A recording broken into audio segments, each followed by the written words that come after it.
Nananawagan ang ilang advocacy groups sa Bureau of Fisheries and Aquatic Resources na maging transparent at patas sa ginagawa nitong bidding para sa mga bibilhing fishing vessels ng pamahalaan.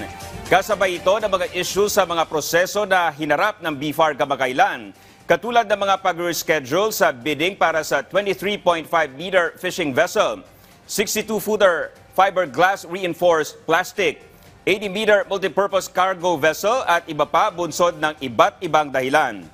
Ayon sa Advocate for Good Governance, dahil dito nalalagay sa kompromiso ang integridad ng public procurement ng kagawaran. Kaugnay dito, tiniyak naman ng BFAR na nasusunod ang lahat ng regulasyon at patakaran sa mga isinasagawa nilang bidding process, alinsunod na rin sa mga umiiral na batas.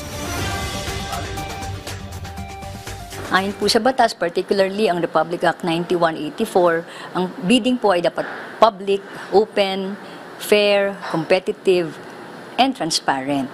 Isa po sa ating advokasya ay ang masiguro na ang alituntunin at ang mga batas na patungkol sa public bidding ay maisakatuparan.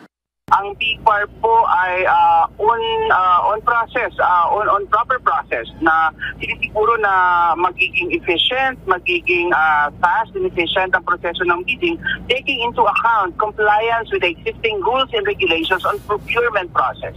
Kasi ayaw nating ma-delay kung ano man yung programa ng gobyerno na kung saan tao ang makikinabang.